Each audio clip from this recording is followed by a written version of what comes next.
qu'est-ce que tu conseillerais justement à une personne qui n'a jamais vraiment fait de la méditation ou de pratique énergétique comme celle dont on parle depuis tout à l'heure, mais qui en ce moment, vu les circonstances, a envie d'essayer quelque chose pour aller mieux, je dirais, émotionnellement, dans sa tête, pour que au moins la fin du confinement se passe mieux. Qu'est-ce que tu conseillerais à cette personne, je dirais, dans l'urgence, elle a envie là maintenant de faire quelque chose qui soit utile et qui soit efficace tout de suite. Qu'est-ce que tu conseillerais à cette personne? Alors, d'abord, ce qui me semble essentiel, c'est qu'elle écoute son cœur. Qu'est-ce qui lui parle en premier? Est-ce qu'elle aurait plus envie d'être dans le mouvement? Ou bien est-ce qu'elle a plus envie de se poser?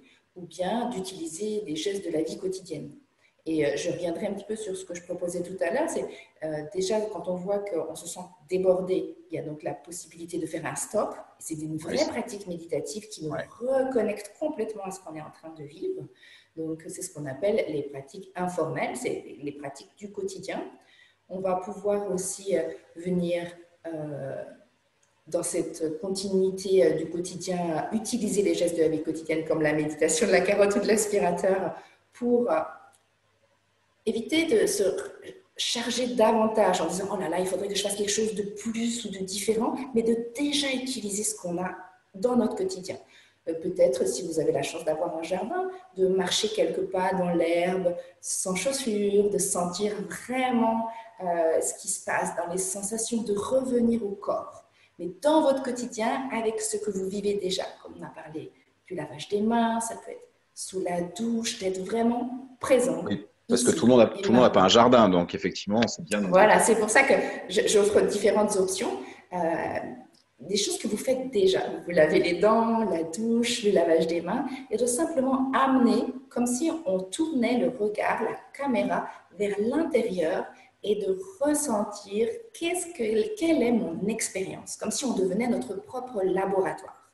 Et ça, c'est déjà une pratique méditative. Et ça, c'est vraiment accessible à tout le monde de simplement de temps en temps venir, OK, qu'est-ce qui se passe pour moi? Ça, c'est quelque chose qu'on peut faire. Et comme l'alimentation prend beaucoup d'espace en ce moment, on prépare beaucoup plus nos repas à la maison. Je vous invite vraiment à utiliser ça pour venir soutenir votre présence, que ça va vous permettre de retrouver un ancrage avec ce que vous êtes en train de vivre et donc la préparation des repas, mais aussi simplement de prendre un petit aliment, ne serait-ce que de le regarder dans l'assiette, toutes les couleurs, les saveurs, les odeurs, et peut-être pendant quelques fourchettes ou quelques cuillères, prendre une par une et peut-être reposer la fourchette ou la cuillère, le temps de vraiment déguster, de sentir les différentes textures, les différents goûts, de sentir qu'on avale, de sentir même parfois la langue faire un petit peu le ménage avant de reprendre la cuillère. Ça peut être un exercice très intéressant qui peut vraiment être accessible à tous. Et si vous êtes plus inspiré par quelque chose de plus statique, prenez une posture qui vous est confortable, que ce soit sur une chaise, assis au sol, ou même dans votre canapé, peut-être avec une attention particulière au dos, c'est-à-dire avec un dos qui est peut-être comme élevé vers le ciel pour nous permettre de nous grandir et de nous ouvrir. Et pendant quelques instants, de simplement sentir, on va revenir au corps de nouveau, l'air qui rentre à travers le nez, la gorge, qui vient peut-être soulever un peu la poitrine ou le ventre et qui ressort. Et pendant quelques respirations, de simplement offrir notre attention à notre corps qui respire, sans essayer de contrôler la respiration, de la modifier, mais de simplement être là, sans jugement avec nous-mêmes. Et pendant que nous faisons ça, il y a de grandes chances, et c'est normal, que l'esprit se mette à vagabonder, à être distrait.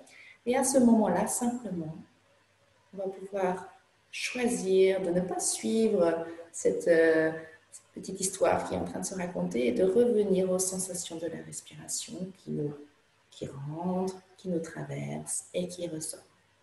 De faire ça de temps en temps, pour ce que ça inspire, ça peut vraiment permettre de retrouver une stabilité, un ancrage, et aussi de nous entraîner à ne pas forcément suivre tous nos pilotes automatiques qui peuvent parfois nous emmener vers la pente de l'angoisse, du stress, voire de la dépression. Et donc, d'apprendre à entraîner notre esprit. Donc, la méditation, c'est pas contrôler nos pensées, mais c'est apprendre à ce que nos pensées ne nous contrôlent plus, trouver de la liberté. Ça me va, Voilà, ça. Ah, peut-être c'est deux, tout à trois fait ce que idées. j'aime. Et toi, alors, qu'est-ce que tu pourrais nous partager, peut-être des choses du quotidien qui pourraient nous soutenir? Bah, écoute, moi, il y a beaucoup de Tu nous as dit choses déjà beaucoup dans. de choses. J'ai déjà dit beaucoup de choses. Il y a beaucoup de choses dans ce que tu as dit que j'utilise aussi. Le fait d'être présent dans son corps. Parce que ce que tu dis, c'est tellement.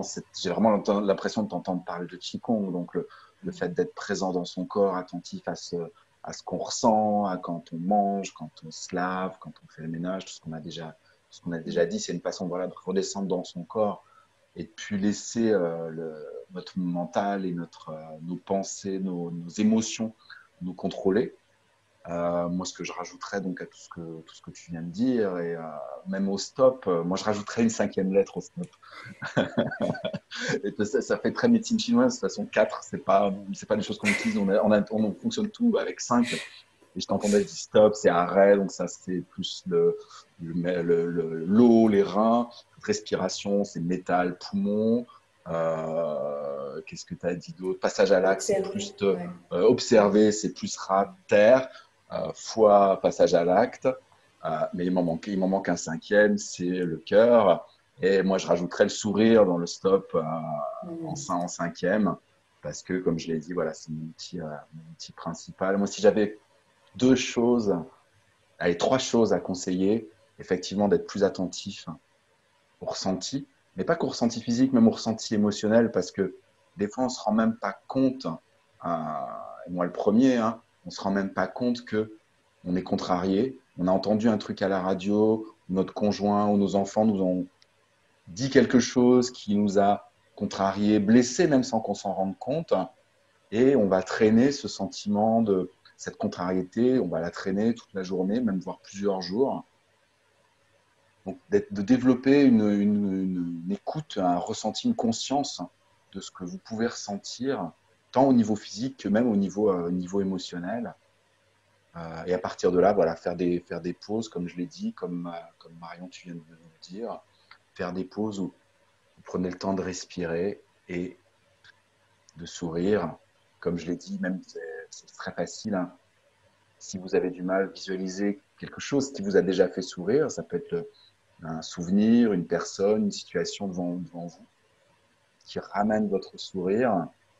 Une fois que vous l'avez, vous laissez l'image s'en aller et ce sourire, vous l'amenez sans faire compliqué, vous l'amenez juste à l'intérieur de votre cœur et vous laissez ce sourire vraiment vous remplir et vous allez voir toute cette paix, toute cette sérénité, tout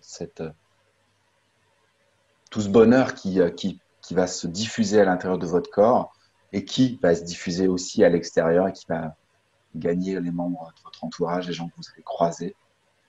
Voilà, ce serait vraiment, pour moi, c'est vraiment les clés, ressenti, respiration, sourire. Mmh. Ça remplit déjà.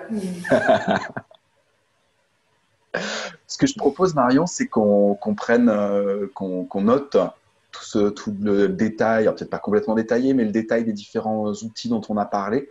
Comme ça, moi, je vous les mettrai en dessous de la vidéo pour que vous puissiez les retrouver avec les différents liens. Voilà, parce que Marion comme moi, on propose des formations, on propose des méditations, que vous puissiez aller voir un petit peu, découvrir tout ça, et que vous puissiez piocher dans ce qui vous intéresse. Voilà, on vous mettra tout ça en détail sous la vidéo. Super, comme ça on va Voilà, pouvoir Marion, partager au plus grand nombre. C'était exactement. super de partager avec toi nos pratiques comme ça du quotidien et de comment ça peut soutenir peut-être dans cet esprit d'ouverture et de sourire Exactement. peut-être d'autres personnes. Donc n'hésitez pas à revenir vers nous, à nous contacter, ne serait-ce que pour quelques informations. Nous serons ravis de pouvoir contribuer à traverser cette grande vague que nous vivons actuellement et pour le Voilà. futur aussi. Oui, oui, oui. Même une fois que ce sera fini, de toute façon, on a toujours besoin de Oui, différents oui. outils pour être heureux, pour mieux vivre, pour respirer, pour être en Et les harmonie. vagues font partie de notre vie, quoi qu'il voilà. arrive. Donc, Voilà. des fois, elles sont plus grosses que d'autres. Il semble qu'en plus, il y en a peut-être d'autres. Voilà. Il y a des vaguelettes, il y a des vagues et de temps en temps, il y a des tsunamis. C'est ça, exactement. Merci Bien, Marion. avec grand plaisir. J'étais vraiment ravie de ce moment partagé avec toi, Eric, et puis avec vous tous. Et donc, je vous souhaite de prendre bien soin de vous pendant ce temps de confinement. À très bientôt. À Au bientôt. revoir.